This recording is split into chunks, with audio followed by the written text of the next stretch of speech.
Here's how you can get ChatGPT on your iPhone in about 5 minutes with Apple shortcuts. I'll be giving you 4 different shortcuts. I'll go over a quick demo here to show you what you're going to be getting. It'll be Image GPT, which is image-based interaction with ChatGPT. Text GPT, which is probably what you're used to. You type in some text, get text back. And then Hey GPT, which is voice-based interaction like Hey Siri. So let's go over the first one, Image GPT. You can take a photo and it extracts the text from it. So you can see it says who created YouTube. It'll extract that text and then you can attach a prompt to go with that text, or you could just send it off with that text alone. But I'll add a prompt to go with that question, which just says answer the question, and then I'll send that off to Chat GPT. Takes a second here, get the response back. YouTube was created by 3 former PayPal employees in February 2005. So that's pretty cool. But you might not be using that all the time. You probably want to use something like Siri with like Hey GPT. So I'm saying, can you tell me a little bit more about them in one sentence? And then I get the response back. The audio here was messed up, so that's why I'm just talking over this. I got a response back which explained a little bit more about the founders in a sentence. Unfortunately, the screen recording didn't get my actual Siri audio. Then let's go to Text GPT. You can say, what other companies were founded around this time, or ask any question. All of these share the same chat history, which is pretty cool. So you can go from one to another, and it says, Reddit, Facebook, and Twitter were all founded around that same time. And then the last shortcut here is Delete GPT. If you want to start a new chat, get rid of that old chat history that you've been using. You use that one, it deletes all of the previous chat messages that you've sent to OpenAI or ChatGPT.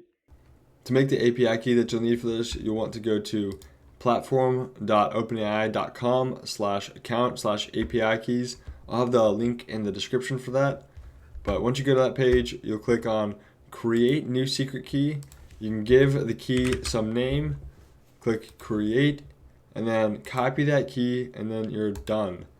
Make sure you do this before you download the shortcuts, because you'll be prompted to enter this when you download the shortcuts. So copy that, download the shortcuts, and then paste it in. You won't be asked to insert it for the delete one, the delete GPT shortcut, but you will be prompted for it for all of the other ones.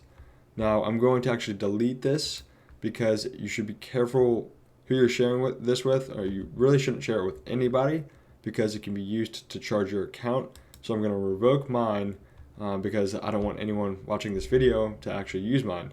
And if you're curious as far as like how much this will cost you for each request, I'll talk about that towards the end of the video. All right, now to install it, all you need to do is click the links in the description. So I'll install TextGPT first here. I'll click the link, and then I'll be prompted to insert that OpenAI key that I just copied. I'll click Setup Shortcut. I'll put in the key. Obviously, I'm not going to put in anything right here because I don't want anyone to use my key. So then click Add Shortcut. I already have it, so I'm not going to overwrite mine. But then you'd be ready to go after doing this. It'll be in your shortcuts ready to use. Using these shortcuts is almost free. So by default, it uses GPT 3.5, which is less than a cent for every 1,000 tokens. It's 0.2 of a cent for every 1,000 tokens. And a token is approximately 4 characters or 0.75 words. So most of you probably have no clue, how that breaks down.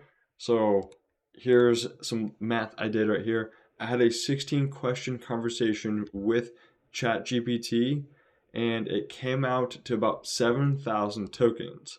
And then that would cost me about 1.4 cents for GPT 3.5, which is what these shortcuts are using again.